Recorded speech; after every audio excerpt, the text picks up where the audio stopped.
다음에 또 만나요 우리 모두 슬퍼 말아요 다음이 더 기대되는 Going Seventeen. Assalamualaikum warahmatullahi wabarakatuh. Perkenalkan, saya Cindy Putri Pratama, perwakilan dari kelompok okular yang akan membuka presentasi kali ini. Materi yang pertama akan disampaikan oleh saya sendiri dan dilanjutkan oleh teman-teman saya. Mata adalah organ yang paling mudah dijangkau untuk pengobatan topikal selain kulit.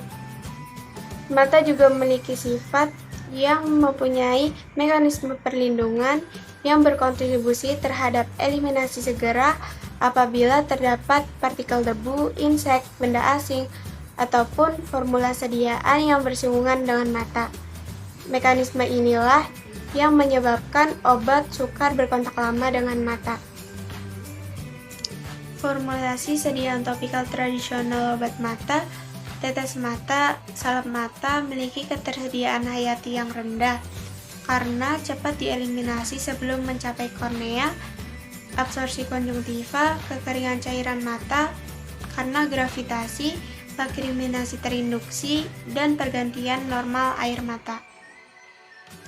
Sediaan penyisipan okular adalah sediaan steril yang berbentuk solid atau semi-solid dengan ukuran atau bentuk yang sesuai serta didesain untuk dapat disisipkan di belakang kelopak mata serta atau diletakkan di atas mata untuk mengantarkan efek yang topikal atau sistemik.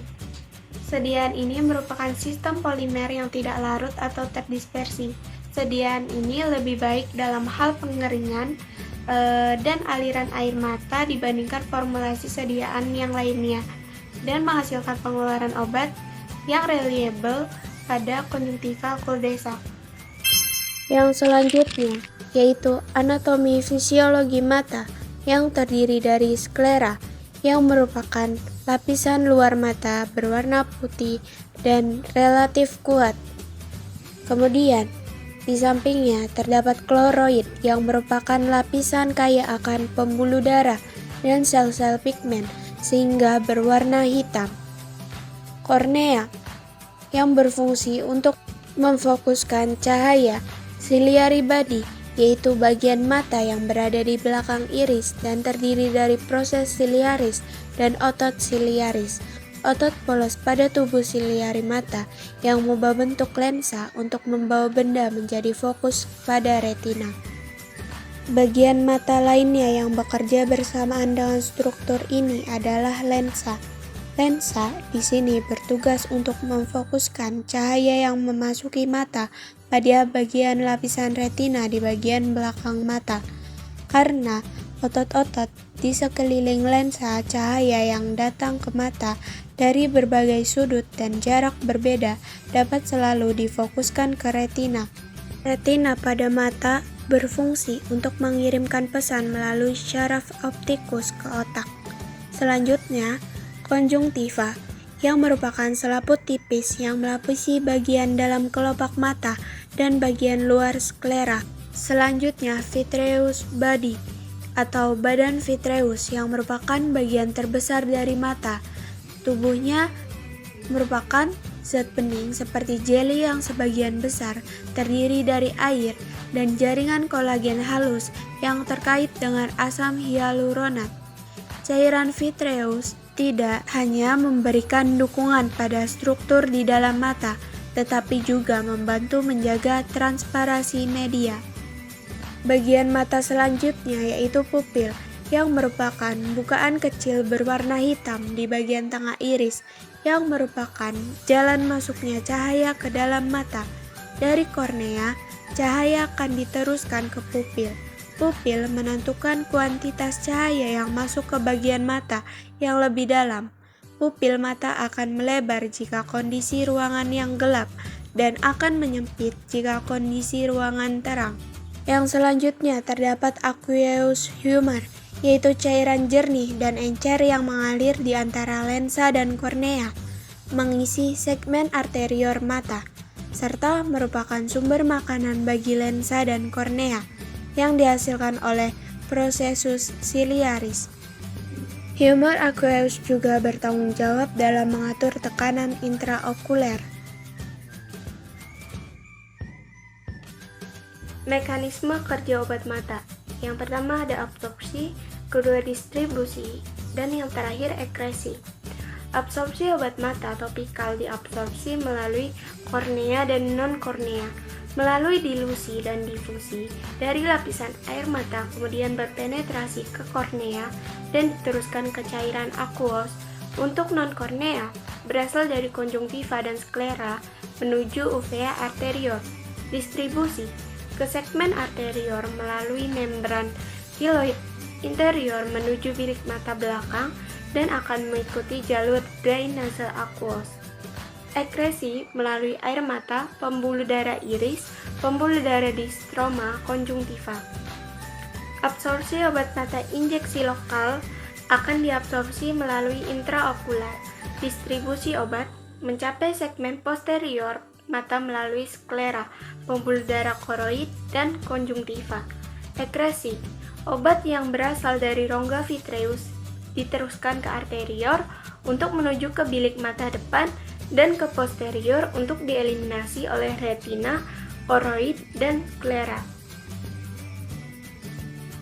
Menurut Farmakope 4, terdapat 3 jenis sediaan okular, yaitu ada salep mata, larutan obat mata, dan juga suspensi untuk mata.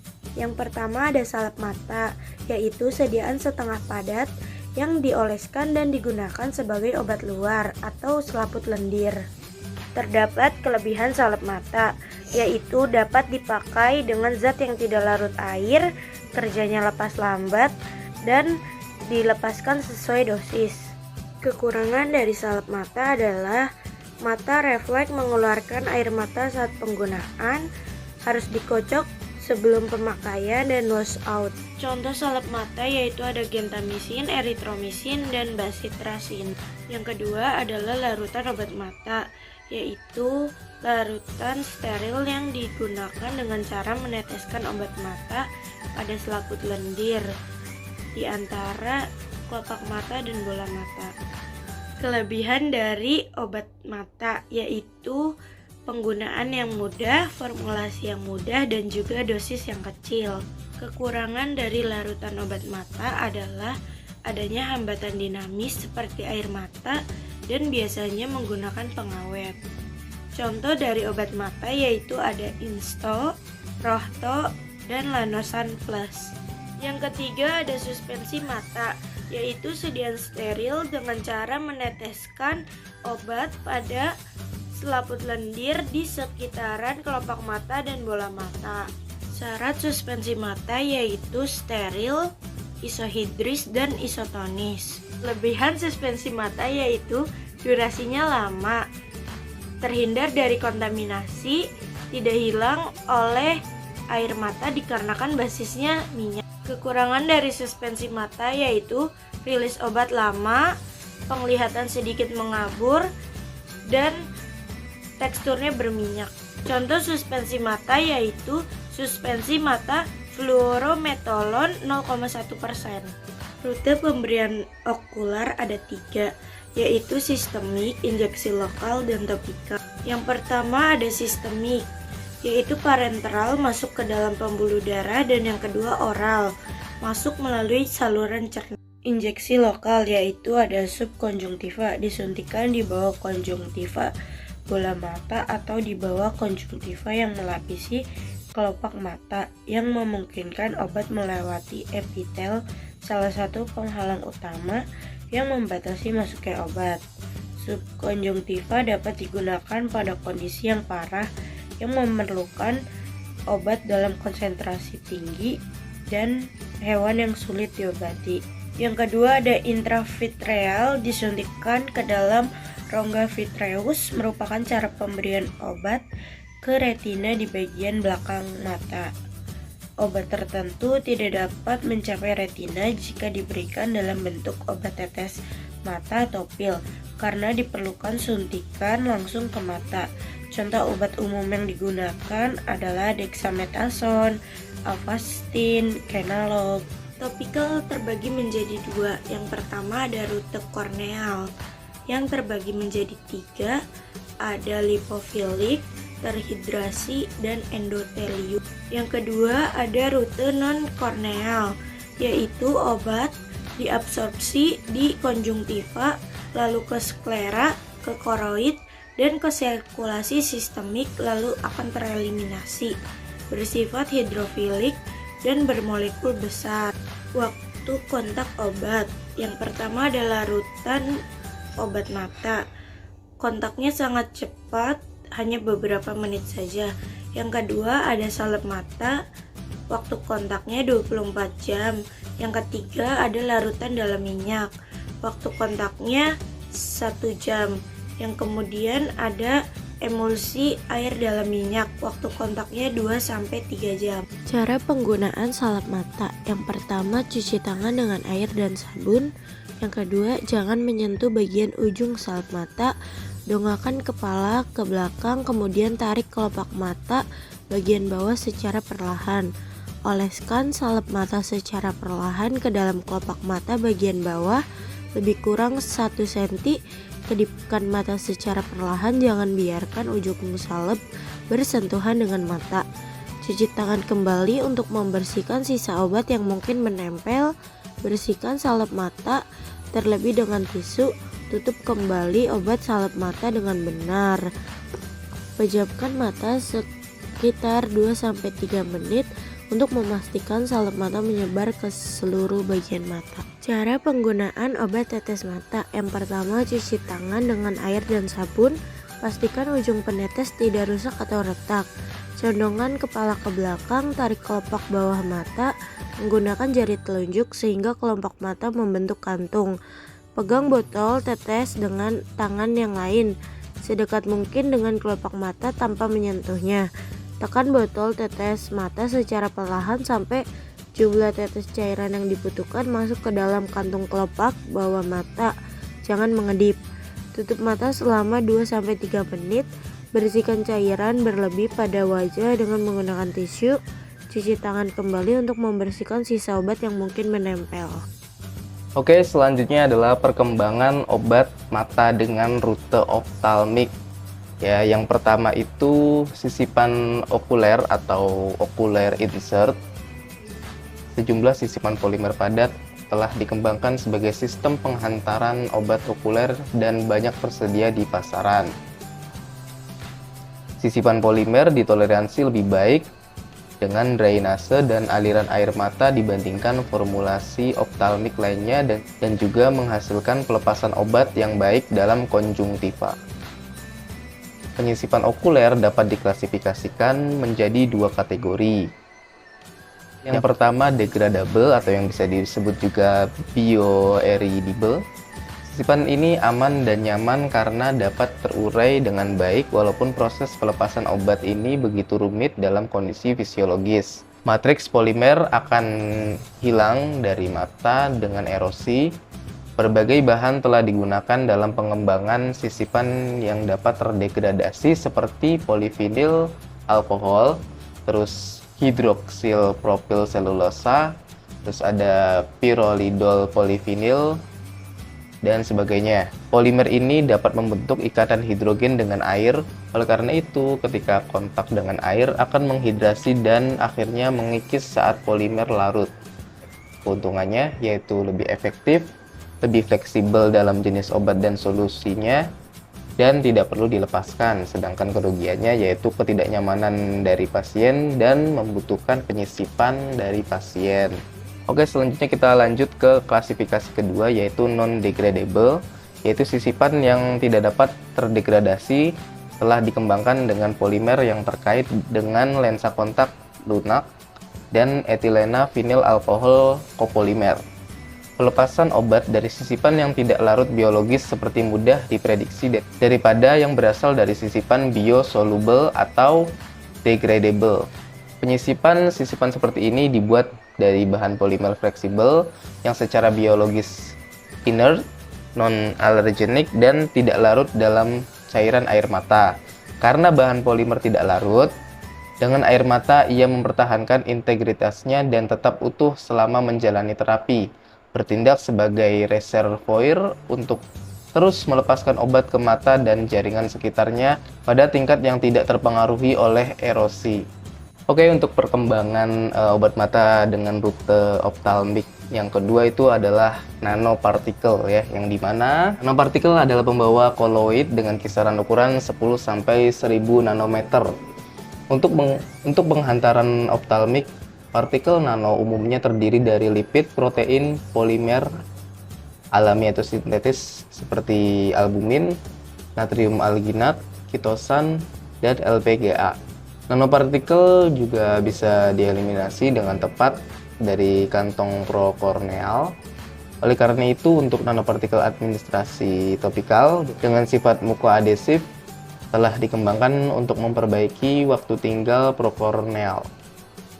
PEG, kitosan, dan asam hyaluronat biasanya digunakan untuk memperbaiki waktu tinggal prokorneal nanopartikel.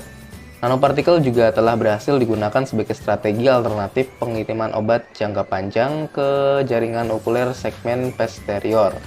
Untuk pengiriman segmen posterior, disposisi nanopartikel tergantung pada ukuran dan sifat permukaan.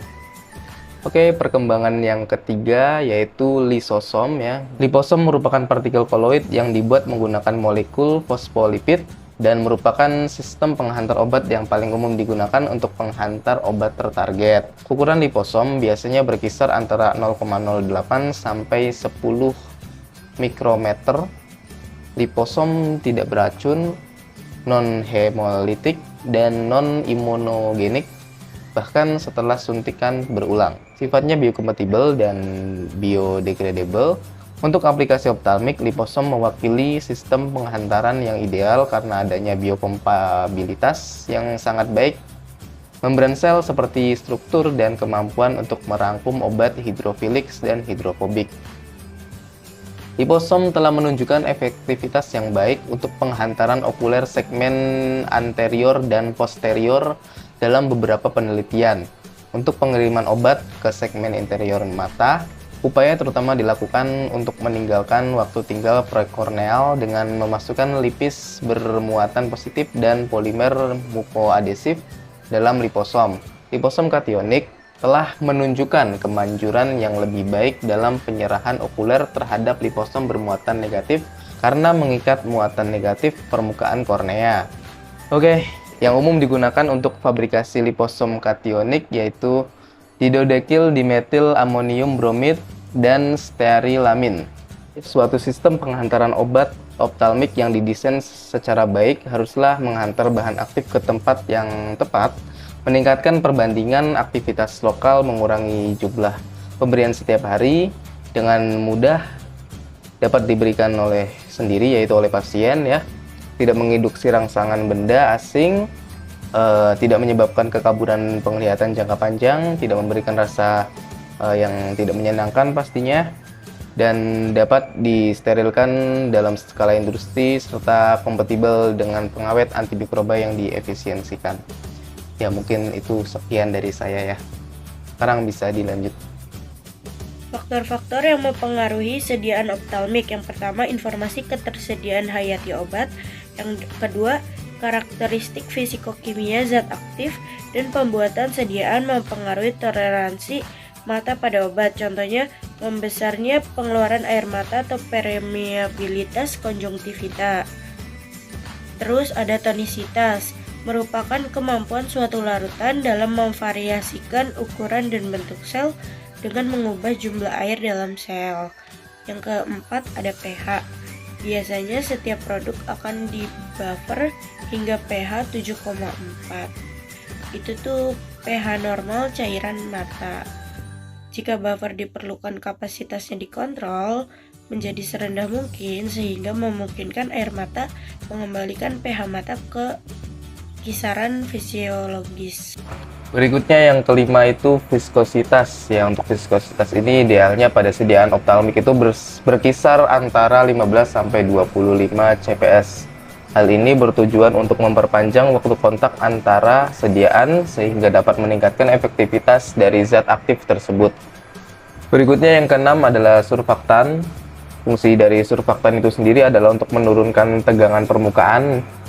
Selain itu dapat juga berfungsi sebagai antimikroba, terus meningkatkan ketercampuran antara obat dengan cairan lakrimal. Selain itu juga surfaktan tidak boleh meningkatkan air mata dan tidak boleh mengiritasi serta merusak kornea. Pemeriksaan in vitro dibagi menjadi 4, yaitu ada menentukan pH. pH larutan tetes, suspensi, dan gel paling sering ditentukan dengan metode potensinometri. Metode ini adalah nilai pH ditentukan dengan pengukuran potensial elektroda dalam larutan atau antara elektroda pengukuran dan elektroda referensi. Yang kedua ada pemeriksaan kejelasan. Penilaian visual formulasi dalam pencahayaan yang sesuai dengan latar belakang putih atau hitam. Contohnya untuk obat tetes mata. Yang ketiga adalah pemeriksaan morfologi ukuran. Metode ini digunakan dengan bantuan mikroskop optik, meliputi uji jumlah partikel, uji Coulter-Counter, dan analisis monopartikel. Yang terakhir adalah pemeriksaan kandungan zat. Dalam formulasi kandungan zat diberikan label dengan teknis analisis, yaitu dengan menggunakan alat spektrofotometri atau HPLC. Selanjutnya ada pemeriksaan in vivo. Pemeriksaan in vivo ini dibagi menjadi 3. Yang pertama ada tes iritasi mata atau dry eye test. Metode ini biasanya digunakan untuk hewan, contohnya kelinci, yang dimana organ penglihatannya dijelaskan dengan baik dalam literatur. Mata kelinci biasanya lebih rentan terhadap senyawa iritasi dibandingkan mata milik manusia. Yang kedua, ada studi perembesan transkornea, seperti tes mata dry eye test, atau yang pertama saya jelaskan, kelinci albino sehat dipilih dengan jumlah yang cocok agar didapat hasil yang maksimal. Jumlah zat aktif dalam aqueous humor setelah memasukkan formulasi ke kantung konjungtiva ditandai dengan interval waktu yang ditentukan. Yang ketiga, ada evaluasi rilis sisipan in vivo. Sisipan dimasukkan dalam kantung konjungtiva kelinci yang sehat, dipilih dalam interval waktu. Sisipan dikeluarkan dengan hati-hati dan diperiksa dengan jumlah obat menggunakan teknik analisis yang sesuai. Terima kasih. Perkenalkan, nama saya Aisyah dan saya akan menjawab pertanyaan-pertanyaan dari teman-teman. Yang pertama itu ada buta warna itu apanya yang rusak dan bisa disembuhkan atau tidak. Jawabannya, buta warna itu terjadi ketika sel-sel mata yang bertanggung jawab untuk merespon warna tidak berfungsi dengan normal, tidak berfungsi dengan baik atau tidak ada sama sekali. Hal ini sering disebabkan oleh ketidaknormalan dalam pigmen yang disebut konpigmen di dalam sel-sel mata yang bertanggung jawab untuk merespon warna dan cahaya. Ada beberapa jenis buta warna tergantung pada jenis sel atau pigmen yang terpengaruh, seperti deuteranopia itu kesulitan untuk melihat warna hijau, protanopia itu kesulitan untuk melihat warna merah. Terus faktor genetik juga dapat menyebabkan munculnya buta warna. Buta warna biasanya disebabkan oleh ketidakmampuan mata untuk mendeteksi warna yang benar. Namun kebanyakan kasus buta warna itu permanen dan tidak dapat disembuhkan. Namun beberapa jenis buta warna dapat diatasi dengan bantuan kacamata khusus atau teknologi yang memodifikasi pada warna layar. Namun hal ini tidak menyembuhkan kondisi tersebut secara menyeluruh. Kemudian pertanyaan kedua, apakah penyakit katarak bisa menggunakan alternatif lain seperti obat tetes atau obat mata? Jawabannya, penyakit katarak itu hanya bisa disembuhkan dengan operasi. Ada alternatif lain untuk penyakit katarak seperti memakai kacamata, lensa kontak, terus penyesuaian gaya hidup, mengonsumsi suplemen, tapi alternatif tersebut itu tidak dapat menyembuhkan katarak secara total, karena katarak itu hanya bisa disembuhkan melalui operasi. Meskipun ada alternatif lain seperti yang tadi disebutkan, operasi pengganti lensa intraokular tetap menjadi pilihan utama untuk mengatasi katarak pada tingkat lanjut. Kemudian pertanyaan yang ketiga, jika memiliki penyakit katarak lalu menggunakan obat mata, apakah akan mempengaruhi absorbansi obat tersebut atau tidak? Jawabannya itu, katarak bisa menyebabkan perubahan dalam transparansi lensa mata yang dapat mempengaruhi cara obat mata diserap. Terus obat mata biasanya diberikan dalam bentuk tetes atau salep, dan kemampuan mata untuk menyerap obat dapat terhambat jika lensa mata menjadi keruh. Tapi efek ini mungkin bervariasi tergantung pada tingkat keparahan katarak dan jenis obat mata yang digunakan pada tiap orang. Jadi itu efeknya itu tergantung dari tiap orang, berbeda-beda. Dalam beberapa kasus, jika katarak menciptakan hambatan yang serius terhadap penyerapan obat yang diperlukan, maka dokter mata akan mengevaluasi opsi pengobatan alternatif atau mempertimbangkan penanganan katarak melalui operasi untuk memperbaiki transparansi lensa mata. Jadi sebaiknya jika memiliki penyakit katarak itu alangkah lebih baiknya kita melakukan operasi terlebih dahulu untuk memperbaiki transparansi lensa mata. Jadi agar saat kita menggunakan salep atau obat tetes mata itu akan menyerap. Nama saya Ajeng Cesa Martina Hunendi, akan menjawab pertanyaan dari teman-teman. Keempat, yaitu pertanyaannya, obat mata yang dapat menyebabkan glaukoma.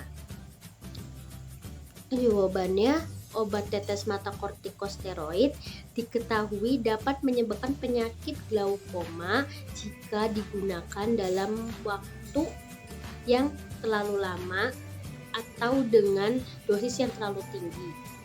Glaukoma akibat obat tetes mata yang mengandung steroid termasuk jenis glaukoma sekunder atau glaukoma yang terjadi sebagai komplikasi atau efek samping dari kondisi kesehatan lain. Adapun pengertian glaukoma sendiri yaitu kerusakan saraf mata. Pada kebanyakan kasus, kerusakan saraf mata disebabkan oleh tingginya tekanan pada bola mata. Untuk penggunaan obat kortikosteroid luar atau topikal, peningkatan tekanan bola mata umumnya dapat terjadi antara 3-6 minggu setelah digunakan secara rutin. Namun, pada anak-anak, respon tubuh terhadap obat kortikosteroid bisa terjadi lebih cepat, yaitu sekitar beberapa hari setelah pemakaian pertama obat. Yang kelima, pertanyaannya yaitu berapa lama penyimpanan obat tetes mata setelah kemasannya dibuka? Apakah obat tetes mata bisa dipakai oleh beberapa orang? Jawabannya, pada sediaan obat tetes mata penyimpanannya itu 28 hari setelah pertama kali kemasan dibuka. Dan apakah obat tetes mata bisa dipakai oleh beberapa orang? Kalau dipakai jawabannya kalau dipakai secara bergantian atau sembarangan, penyembuhan sakit mata menjadi tidak optimal.